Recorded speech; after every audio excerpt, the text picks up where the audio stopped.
แล้วแซงลายเอาแซงลายปาดแล้วแซงลายปาดแล้วแซงลายนี่ก่อนแล้วแซงลายนี่แซงลายนี่แซงลายมีจะกอกกับป้าเจอมันหมดเลยเนาะป้ายางกองเลยเนาะเอาแซงลายนี่แซงลายนี่นอนสว่างตีขึ้นมาทันหรือเปล่าแซงลายจะเข้าเส้นใจแล้วเรือเพียงมัน10 มัดแซงใจเข้าเส้นใจแล้ว4 ลมเนาะจะฮอดรอบมี5จังสันเหือหางซ่องลำได้ปล่อยออกจากพวงปล่อยมาแล้วเนาะจังสันบัตรแขกประธานการที่ตามชมเนาะเหือหางซ่องลำว่าเล่มได้กี่ได้หรือว่าจะแข่งเข้มแข็งกุมูเนาะสาระกำลังคล่องแต่เหือแต่ละลำเนาะเดี๋ยวนี้ออกมาแล้วเนาะเดี๋ยวนี้ยังบูฮู้เฮาเป็นเฮาหรือว่าผู้ใดกินให้เหือเนาะเดี๋ยวนี้สู้ซี่กันเข้ามา5 ห่วงเนาะหรือว่าจีกันมาอย่างขนาด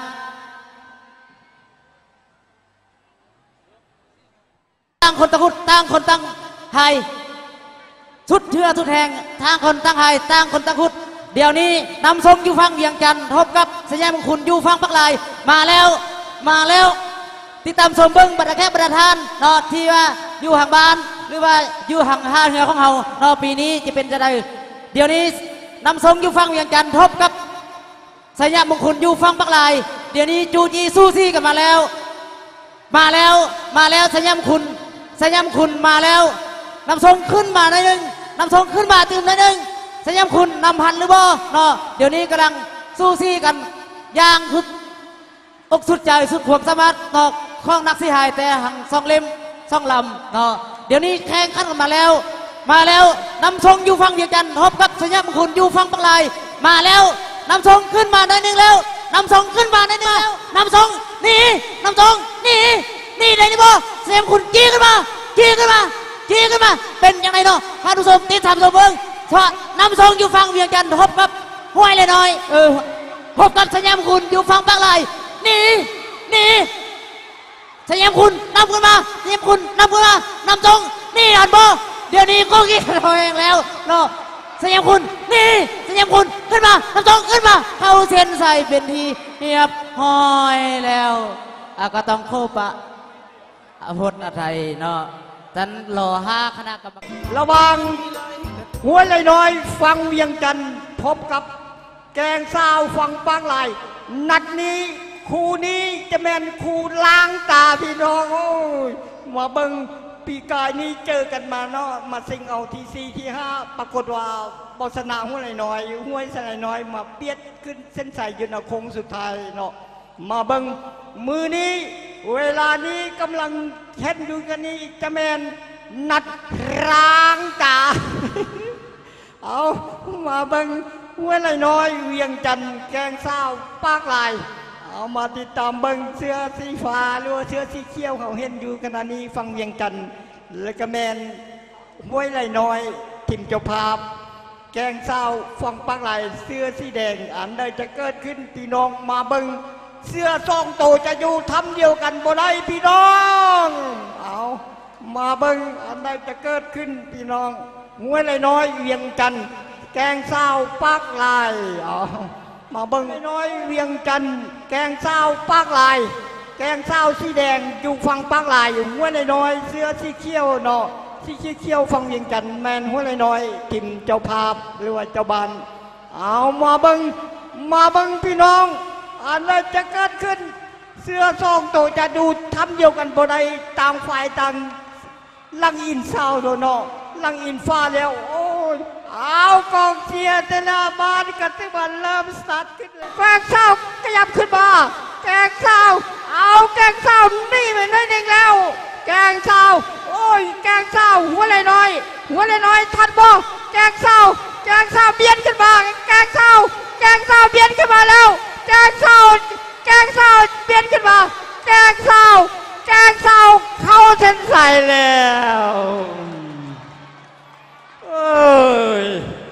มันสุดที่สว่างอยู่ฟังเวียงจันทร์ทบกับห้วยใส่คำอยู่ฟังปักลายผู้ใดเสียได้เป็นที่เก่าเนาะระวังเหงือก2 ลำนี้เดี๋ยวนี้กำลังสู้ซี่กันมาอยู่บ่ฮู้ว่าฝ่ายใดกิน พื่อเนาะเดี๋ยวนี้ก็ให้ติดตามชมเบิ้งบัตรแขกบัตรทานเนาะที่ห้วยสะคำขึ้นมาหันบอเนาะเดี๋ยวนี้สีสว่างอยู่ฟังมีกันนำหน้าได้นิดนึงแล้วเดี๋ยวนี้ห้วยสะคำบืนขึ้นมาหรือว่าจีขึ้นมาเนาะห้วยสะคำจีขึ้นมาห้วยสะคำอยู่ฟังปากไหลพบกับสีสว่างอยู่ฟังมีกันเดี๋ยวนี้จีขึ้นมาห้วยสะคำจีขึ้นมาสีสว่างนี่ห้วยสะคำดึงขึ้นมาห้วยสะคำดึงขึ้นมาพุดลงห้วยสะคำวางลงห้วยสะคำนำห้วยสะคำนำเนาะสีสว่างนี่ห้วยสะคำนำขึ้นมาห้วยสะคำนำขึ้นมาหันหรือบ่หันขึ้นมานำขึ้นมาหันหรือบ่จี้เข้ามาห้วยสะคำจี้ขึ้นมาห้วยสะคำจี้ขึ้นมาสีสว่างนี่เดี๋ยวนี้สู้ซี่กันเนาะห่างหายอยู่ห่างหายห้วยสะคำนำขึ้นมาหันหรือบ่ห้วยสะคำหันหรือบ่นำขึ้นมาห้วยสะคำนำขึ้นมาสีสว่างนี่หันหรือบ่เนาะระวังสีสว่างอยู่ฝั่งวิจันทร์พบกับห้วยสะคำอยู่ฝั่งปักลายสีสว่างนี่ห้วยสะคำนำมาหันหรือบ่นำขึ้นมาหันหรือบ่เข้าเส้นใส่ไปแล้วเอาเป็นยังไงพี่น้องโอ้ยคู่นี้นี่กินกันแบบซูซี่เนาะในชนะอันดับที่จะได้นี้พวกเขายังบ่ทันฮู้รอถ้าพ้นการจิตไล่ของคณะกรรมการเบิ่งเนาะเอามาเบิ่งลองต่อไปจะแมนลองที่8ปล่อยออกมาแล้วพี่น้องปล่อยออกมาแล้วระหว่างพี่น้องบ้านนาศักฟังเวียงจันทร์พบกับนาสว่างฟังปักลายเอามาเบิ่งนาศักนี้เพิ่นสั่งโค้ดว่าแต่เมืองมรดกโลกว่าได้เนาะโค้ดการซ้อมที่ภายนี้ก็ที่ว่าเพิ่นก็ได้สั่งพิเศษเนาะเอามาเบิ่งจะเป็นโค้ดหรือจะเป็นคอร์สพี่น้องถ้าว่านาศักบ่แพ้รอบนี้ที่ว่าเป็นคอร์สแล้วบ่เป็นโค้ดเพิ่นไม้มันปัดมือจะปัดให้นาศักนี้เป็นแชมป์ปีนี้จะได้ตามความประสงค์ของโค้ดบ่เอามาเบิ่งนาศักการแข่งขันเรือทรงเพชรสายมือนี้ที่ว่ากินกันกับแบบปุดบิดสู้ซี่และเนาะแต่ละคู่กันเลยเอามาเบิ่งจะเป็นกันได้นาศักเวียงจันทร์นาสว่างปากลายเอาอย่างซูซี่อยู่เอาปรากฏว่านาศักนี้ขยับขึ้นมาน้อยหนึ่งแล้วนาศักขยับขึ้นมาได้แล้วแต่ว่านาสว่างยังกอติดขึ้นมาอยู่นาสว่างยังบนทิมห่างเนี่ยเนาะยังกอติดมาอยู่นาศักฟังเวียงจันทร์เสื้อที่ต้องอ่อนปรากฏว่านี่มาแล้วพี่น้องนี่มาแล้วเกือบครึ่งลำเนาะเอากันยังบนแน่นาสว่างกอติดขึ้นมาทันหรือเปล่าคาดถ่ายแล้วโอ้ยอย่าบ่มีปัญหาเนาะเอานาศัก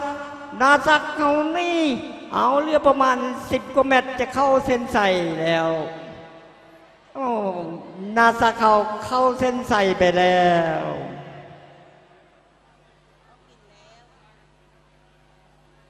เอาก็ขอประกาศผลการแข่งขันอยู่ในรองที่8นี้ระหว่างบ้านนาศักอยู่ฝั่งเวียงจันทร์มันมีที่5ห่วมที่7ห่วมที่9ห่วมตามเทคนิคว่าเอาปล่อยออกมาแล้วโอ้ยลืมโลกกับพวกปั่นแล้วเราไปดึงเจมาเจทีนี้เอาขอโทษละได้เนาะขณะนี้เรือช่วงรองที่9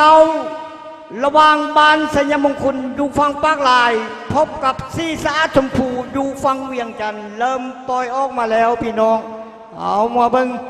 จะเป็นขึ้นได้คู่นี้เนาะสู้ซี่กันมาหลังจากนั้นจะพบกับคู่ที่10คู่ผลไม้มันปันมือผลบอกว่าปีนี้สัญญมงคลจะคว้าแชมป์เป็นสั่งโค้ดพิเศษเนาะมาจากต่างประเทศโดยเฉพาะก็เป็นพี่น้องอยู่ต่างราชนาจักรไทยเป็นมาเป็นโค้ดให้แกเหือช่วงบ้านสัญญมงคลเนาะเอามาเบิ่งซีซ่าชมพูเวียงจันทร์สัญญมงคลปากลายเอามาเบิ่งติดตามเบิ่งขณะนี้ยังสู้ซี่กันมาเบิ่งแต่ว่าทั้งสองทีมนี้สวมเสื้อสีแดงคือกันเนาะเอามาเบิ่งไพ่จะแม่นแดงแทนหรือไพ่จะแม่นแดงเทียมมาเบิ่งไพ่จะเป็นแดงแท้หรือไพ่จะแม่นแดงเทียมพี่น้องมาเบิ่งแดงตัวแดงอันใดจะเกิดขึ้นเนาะมาเบิ่งสัญญมงคลปากลายซีซ่าชมพูเวียงจันทร์ ส่ศีรษะชมพูเวียงจันทร์มาแล้วใส่ยามงคลปากลายเอาใส่ยามงคลปีนี้ได้เปรียบเพราะว่าเพิ่นสั่งโค้ดมาแต่พี่น้องต่างประเทศเพิ่นมาฝึกซ้อมเฮาเนาะเอามาการถ่ายนี้ถือว่าเขาเจ้าถ่ายแบบการฝึกซ้อมเด้อเนาะบ่ต้องเป็นห่วง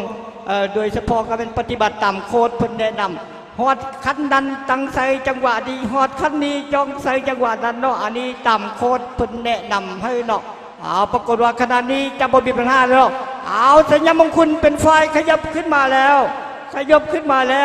เอาที่ว่าเริ่มนี่มาเล็กน้อยแล้วสัญญามงคลเริ่มลูกนี้นัดนี้จะเปิดกอกสุดท้ายแล้วสัญญามงคลตามการฝึกซ้อมของโค้ชที่พวกเขาได้ติดตามเบื้องนอกเอายังมีปัญหาที่ว่ากินมาแล้วเกือบขาดตายสัญญามงคลนี่โอ้เรือประมาณ10 เมตรจะเข้าเส้นใจสัญญามงคลเข้าเส้นใจไปแล้วเอาผลการตัดสินจากคณะกรรมการรอท่านน้อยหนึ่งเนาะเอาขณะนี้เรือช่วงรองที่10ปล่อยออกมาแล้วระหว่างบ้านแกงซาวฟังปักหลายพบกับบ้านแซงลายฟังเวียงจันทน์เนาะเอาที่ว่าเรือทั้งสองลำนี้ก็ถือว่าเป็นประเภทเหื่อใหญ่เนาะสู้ซี่กันเนาะที่ว่าจะกินกันก็กิจเมนบุริษเนาะทั้งนั้นการหนักใจท่ากรรมการเนาะติดตามเบิ้งพร้อมนี้ก็ข้อเย็นเชิญบรรดาแขกที่นั่งอยู่ที่นี้ติดตามเบิ้งช่วยเนาะคู่นี้จะกินกันแบบบุริษเนาะจะบอปะห่างกันเพียงเท่าใดเนาะมาเบิ้งปากลายแกงเศร้าแซงลายเวียงจันทน์เนาะมาเบิ้งอันใดจะเกิดขึ้นพี่น้องเอามาเบิ้งปากลายแกงเศร้าแซงลายเวียงจันทน์เอามาเบิ้งคู่นี้ก็เคยเจอกันมาแล้วเนาะนัดนี้ล้างตาได้เลยบอกแกงเศร้าพอปีกายดีแต่ว่าเจอกันมาแล้วปรากฏว่าโบแพ้แซงลายชนะปีนี้แกงเศร้าพูดบอกว่าจะมาล้างตาได้หรือบ่เอามาเบิ้งโอ้ยเหือน้อยอย่าเฝ้าข้ามไปแน่เนาะเหือน้อยบ่น่าจะข้ามไปเพราะว่ามันจะแสดงเทิงฟองฮะนะเอาเข้ามาก่อนโอ้ยขอโทษเถอะเนาะเอาขนมเอาลุบลงเอามาเบิ้งคู่นี้ติดตามเบิ้งแกงเศร้าปากลายเนาะแกงเศร้าเสื้อสีแดงนั่นแม่นแกงเศร้าฟังปากลายเอาแซงลายอยู่ฟังเวียงจันทน์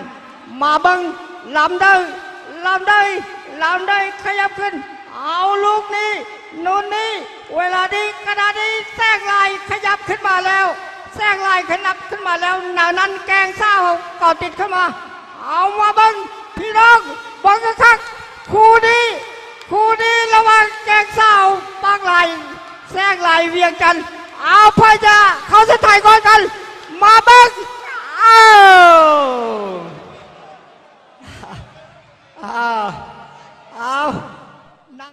เอาก็เสนอแซงลายขึ้นเมื่อรถเนาะช่วงคืนมาคือพวกเขาประกาศเนาะเสมอกับแกงเศร้าแต่ว่า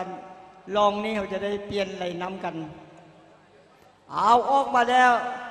เอาก็เสนเนาะอาจารย์วิรุณเป็นผู้บรรยายในลองนี้เอาก็เสนเอาเนาะเอามาแล้วนอนระวังสีสว่างฟังปากลายทบกับนำทรงฟังเวียงจันทน์เดี๋ยวนี้กำลังแข่งขันกันลงมาบรรดาแขกบรรดาทานฮานุชมทางไล่นะกระเบิงติดตามเบิงเนาะระวังนำทรงอยู่ฟังเวียงจันทน์ทบกับสีสว่างอยู่ฟังปากลายระวังเหงื่อซ่องลำนี้เนาะว่าไพ่จีสนะเนาะก็ติดตามเบิงเดี๋ยวนี้แข่งขันกันเข้ามาสู่ห่วงยีซ้ำแล้วเนาะเหงื่อซ่องเล่มกำลังสู้ซี่กันมาแล้วนำตั้งนำพันหรือบ่สีสว่างขึ้นมาสีสว่างจีขึ้นมานำทรงนี่สีสว่างจีขึ้นมานำทรงนี่สีสว่างจีขึ้นมาสีสว่างจีขึ้นมานำทรงนี่นี่หันหรือบ่สีสว่างจีขึ้นมาอย่างแต่บ่ยัง1,000 เมตรเท่านั้นเนาะจากนั้นจีขึ้นมาสีสว่างอยู่ฝั่งปากลายนำทรงอยู่ฝั่งเวียงจันทน์นำทรงนี่ผ่านบ่สีสว่างนำขึ้นมาสีสว่างนำขึ้นมาผ่านเลยบ่นำทรงนี่ น้ำทรงนี่ผ่านบ่สีสว่างทิ้งขึ้นมาสีสว่างทิ้งขึ้นมาผ่านเลยบ่สีสว่างสีสว่างสีสว่างทิ้งขึ้นมาสีสว่างทิ้งขึ้นมาน้ำทรงนี่น้ำทรงนี่ผ่านเลยบ่ผ่านเลยบ่ระวังน้ำทรงอยู่ฝั่งมีกันพบกับสีสว่างอยู่ฝั่งปักลายนี่หันเลยบ่เข้าเส้นใส่ไปแล้วบรรดาแขกบรรดาทานเนาะฉะนั้นรอห้าคณะกรรมการของเราตัดสินนระหว่างเหงือซ่องลำ น้อยเจะพาพอยู่ฟังเวียงจันทน์เอาจะเป็นจะได้พี่น้องโอ้ยถือว่าเขี้ยวกับเขี้ยวเนาะอยู่ไก่เบิงนี้ไพ่จะเป็นเขี้ยวแท้ไพ่จะเป็นเขี้ยวปลอมเนาะเอามาเบิงอันใดจะเกิดขึ้นเวียงจันทน์หัวเลยน้อยปากลายนาซักรอมาเบิงเอามาเบิงนาซักนี้เป็นการสั่งโคตรประเทศเมืองมรดกโลกเป็นพี่น้องเอาโคตรมาซ้อมให้เนาะโบแมนน้อยๆเช่นเดียวกันเอามาเบิงโคตรจะอยู่ได้หรือบ่เนาะเอามาเบิงโคตรนาซักมาเบิงปากลายนาซักหัวไหลน้อยเวียงจันทน์เป็นไฟนำน้อยหนึ่งแต่ว่ายังบนแนวหัวไหลน้อยขยับขึ้นมาก่อติดขึ้นมาเบียดขึ้นมาหัวไหลน้อยเบียดขึ้นมาหน่อยหนึ่งแล้วเอานาซักว่าจังได้นาซักว่าจังได้นี่ได้หรือบ่นี่ได้หรือบ่นาซักหัวไหลน้อยเบียดขึ้นมาเอามาเบิงกระดานนี้นาซักปังไหลนี่ไปแล้วนาซักปังไหลนี่หัวไหลน้อย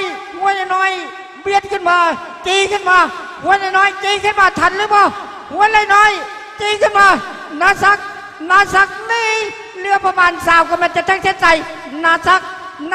จะเข้าเส้นใจแล้วนาซักเข้าเส้นใจไปแล้ว